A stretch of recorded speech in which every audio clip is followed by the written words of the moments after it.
അതുകൊണ്ട് എന്റെ പ്രിയപ്പെട്ടവരെ, നമ്മൾ ഒരിക്കലും അഹങ്കരിക്കാൻ ഒരിക്കലും നമുക്ക് അവകാശമില്ല.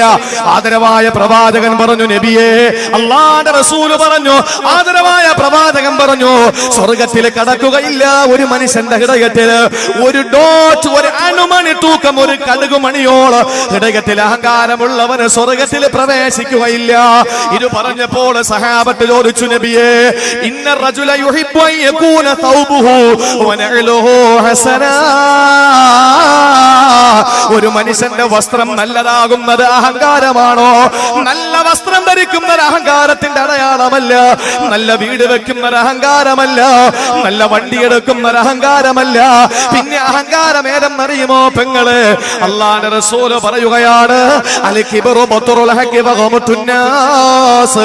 അഹങ്കാരം എന്ന് പറഞ്ഞാൽ സത്യം മനസ്സിലാക്കിയിട്ട് ജനങ്ങളെ പുച്ഛിച്ചു തള്ളുന്നവനാണ്. സത്യമേതെന്നവനറിയാ, യാഥാർത്ഥ്യമേതെന്നവനറിയാ, ധർമ്മമേതെന്നവനറിയാ, നീതിയേതെന്നവനറിയാ. എന്നിട്ട് അത് മറച്ചു വെച്ചുകൊണ്ട് ജനങ്ങളെ പുച്ഛിക്കുന്നവനാണ്. സഹോദരങ്ങളെ, അഹങ്കാരി എന്ന് അള്ളാന്റെ പരിശുദ്ധമായ, അള്ളാന്റെ പരിശുദ്ധനായ, കാരുണ്യത്തിന്റെ തിരുദൂതരായ, ലോകത്തിന്റെ നായകൻ നബി മുഹമ്മദ് മുസ്തഫ സഹോദരങ്ങളെ, കുഞ്ഞുങ്ങളെ പോലും വെറുക്കുകയാണ്. മുലപ്പാല് കൊടുക്കുന്ന പൊന്നുമക്കളുണ്ടല്ലോ, ആ ഒന്നും അറിയാത്ത, ലോകമറിയാത്ത, ലോകരെ അറിയാത്ത, ഒന്നും അറിയാത്ത ബാലചാപല്യമുള്ള കുഞ്ഞുമക്കള് പോലും വെറുക്കുന്ന ഒരു വിഭാഗമാണ് അഹങ്കാരികള്. അഹങ്കാരികളെ ആരും ഇഷ്ടപ്പെടൂല. അഹങ്കാരികളെ എല്ലാരും വെറുക്കും. നമ്മൾ പറയല്ലോ, അവന് വലിയ തലക്കനമാണ്, വലിയ ഹെഡ് വെയിറ്റ് ആണ്. ഓ, അഹങ്കാരം കണ്ടോ? എന്റെ പ്രിയപ്പെട്ട സഹോദരങ്ങളെ, ഇത് അഹങ്കാരികൾക്ക് മനുഷ്യൻ വെറുക്കുന്ന ഒരു സ്വഭാവമാണ് അഹങ്കാരം. ആരും ഇഷ്ടപ്പെടൂല. കള്ള കുടിക്കുന്നവനെ അത്ര അങ്ങോട്ട് ആരും വെറുക്കൂല. എന്താ കാര്യം? അവൻ കുടിച്ച അവന്റെ വീട്ടിൽ പോയി കിടക്കും, അവൻ ലോകത്തിന്റെ മുമ്പിൽ കാണിക്കുന്നില്ല. വ്യഭിചാരികളെ ജനങ്ങൾ വെറുക്കും, പക്ഷേ ഇത്രത്തോളം വെറുക്കില്ല. കാരണം അവൻ ആരും അറിയാതെ വ്യഭിചരിക്കാൻ പോകുന്നത്. അങ്ങനെ തന്നെ വാങ്ങുന്നവനെ പോറ്റി പലിശ, എന്താ പറയുന്നത്, എടാ മുനാഫിക്കിന്റെ കാണിച്ചത് തരാന്ന് പറയുന്ന സമയത്ത് കറക്റ്റ് തന്നില്ല.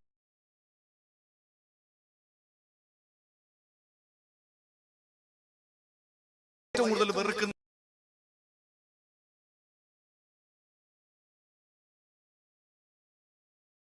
എല്ലാവരും വെറുക്കും. നാട്ടുകാര് മാത്രമല്ല,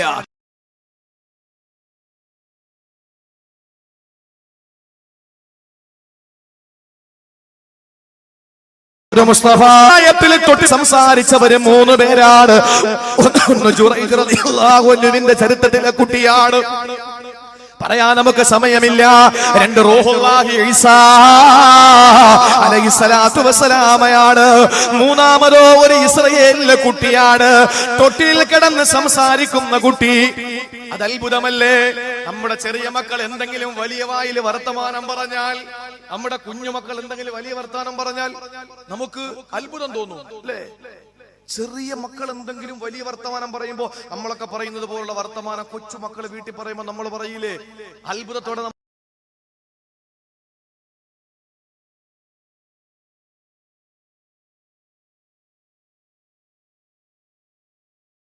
ചിരിക്കൂലേ?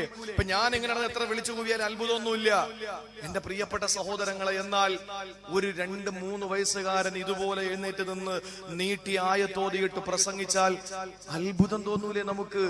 അങ്ങനെ തൊട്ടിലിൽ കിടക്കുന്ന ഉമ്മ എന്ന് പോലും വിളിക്കാൻ കഴിയാത്ത ഒരു ചെറിയ കുട്ടി, ആ കുട്ടി സംസാരിച്ച കഥ വിശുദ്ധ ഹദീസ് ബുഖാരി ഷരീഫ് റിപ്പോർട്ട് ചെയ്യുന്നു. എന്തായിരുന്നു? ശ്രദ്ധിച്ചു കേട്ടോളി.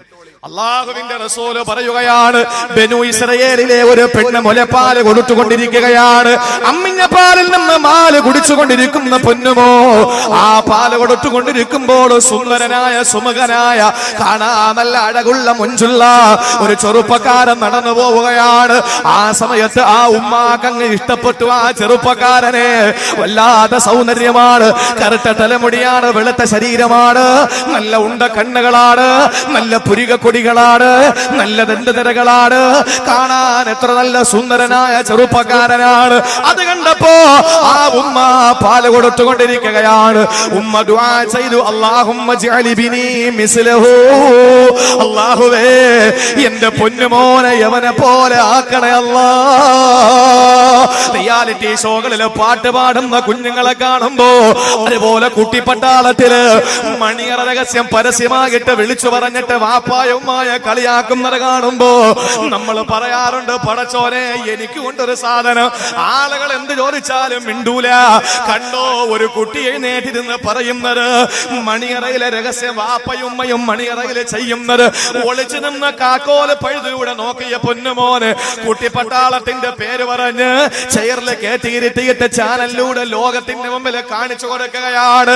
വാപ്പയും ഉമ്മയും ഇങ്ങനെയാണ് ജീവിക്കുന്നതെന്ന് പറഞ്ഞിട്ട് നാണം കെട്ട മുസ്ലിം പെണ്ണേ, നാണം കെട്ട മുസ്ലിം പെണ്ണേ, നിങ്ങളിനി എന്ത് പറഞ്ഞാലും ചാപ്പാട് തന്നില്ലെങ്കിൽ ഞാൻ പറയുകയാണ്, നാണം കെട്ട പെണ്ണേ, നാണമില്ലാത്ത പെണ്ണേ.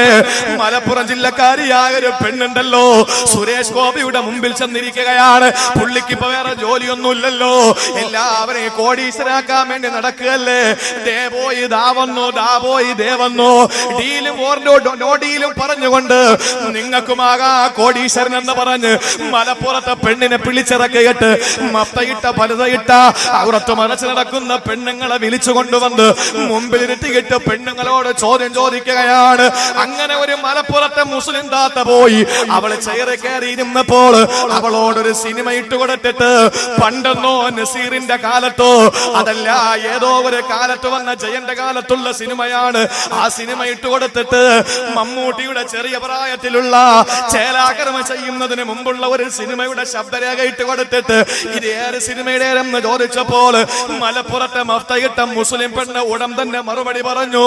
സഹോദരങ്ങളെ, ആ പെണ്ണിനോട് റിപ്പബ്ലിക്കുമായി ബന്ധപ്പെട്ട രാജ്യത്തെ പറ്റി ഒരു ചോദ്യം ചോദിച്ചപ്പോൾ ആ പെണ്ണ് ആ സെക്കൻഡിൽ തന്നെ മറുപടി പറഞ്ഞു. മൂന്നാമത് ആ പെണ്ണിനോട് ചോദിച്ചത് ആരാണ്? ബിജെപിയുടെ MP ആയ സുരേഷ് ഗോപി എന്ന് പറയുന്ന സിനിമാ നടനായ ആ സുരേഷ് ഗോപി ചോദിക്കുകയാണ്, വിശുദ്ധ ഖുർആനില് ഒരു സ്ത്രീയുടെ പേരിൽ ഒരു അധ്യായമുണ്ട്, ഏതാണ്? എന്നിട്ട് 4 ഓപ്ഷൻ കൊടുത്തു. A Ayisha, B Fathima, C Khadeeja, D Mariyam എന്ന് കൊടുത്തിട്ട് ആ പെണ്ണിനോട് ചോദിച്ചു, ഇത് ഏതാണ്? ആ ഖുർആനില് പറയപ്പെട്ട അധ്യായം ഏത് പെണ്ണിന്റെ പേരിലാണ് എന്ന് ചോദിച്ചപ്പോൾ മലപ്പുറം ജില്ലയിലെ മുസ്ലിം പെണ്ണേ,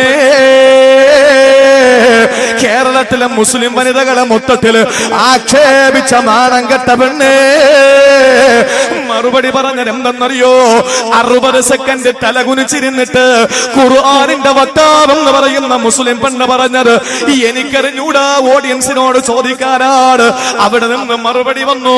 സഹോദരങ്ങളെ, മറിയമെന്ന് ഹൈന്ദവർക്ക് പോലും അറിയാ, ക്രൈസ്തവർക്ക് പോലും അറിയാ, ഖുർആനുമായി ഒരു ബന്ധമില്ലാത്ത പെണ്ണേ, നിങ്ങളുടെ പൊന്നുമക്കളെ കുട്ടിപ്പട്ടാളത്തിൽ വിടുമല്ലോ, മദ്രസയിൽ വിടൂല, പഠിക്കാൻ വിടൂല, ഇൽമ പഠിപ്പിക്കൂല, പള്ളിയിൽ വിടൂല, പക്ഷേ അവരെ കുട്ടിപ്പട്ടാളത്തിൽ ചെത്തിരുത്തിയിട്ട് അവിടെ കൊണ്ടിരുത്തിയിട്ട് വാപ്പയും ഉമ്മയും വീട്ടിൽ ചെയ്യുന്ന ആ കാര്യങ്ങൾ മുഴുവനും വിളിച്ചു പറഞ്ഞ് കയ്യടി വാങ്ങിയിട്ട് എന്തു കിട്ടാനാണ് എന്റെ മുസ്ലിം പെണ്ണേ, മുസ്ലിം പെണ്ണേ?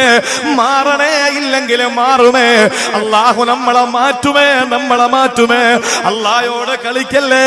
ഇന്നഹും യകീദൂന കൈദ വഅകീദു കൈദ. അല്ലാഹ് പറഞ്ഞു, അവരെന്നെ ചതി കാണിച്ചാൽ ഞാൻ ചതിക്കും, ഞാൻ ചതിക്കും, ഞാൻ ചതിക്കും. അല്ലാഹ് പറയുകയാണ്, അല്ലാഹുവിന്റെ ചതി താങ്ങാൻ എന്റെ പ്രിയപ്പെട്ട അതിനാലിലെ പെങ്ങളെ നിനക്ക് കഴിയൂല. അതുകൊണ്ട് മാറിക്കോ, നിന്റെ ജീവിതത്തെ അടിമുടി മാറ്റിക്കോ, ജീവിതത്തെ മാറ്റിമറിച്ചോ. ഈ നാട്ടിലെ സഹോദരങ്ങളോട് സഹോദരിമാരോട് പറയുകയാണ്, ഈ വിളിച്ചു കൂവുന്നതിനൊരു ഫലമുണ്ടാകണം. അതുകൊണ്ട് പ്രിയപ്പെട്ട സഹോദരങ്ങളെ, നിങ്ങൾ ചിന്തിക്കണേ. ആ പെണ്ണ് പറഞ്ഞു, അല്ലാഹുമ്മ ജഅലി ബിനി മിസ്ലഹു.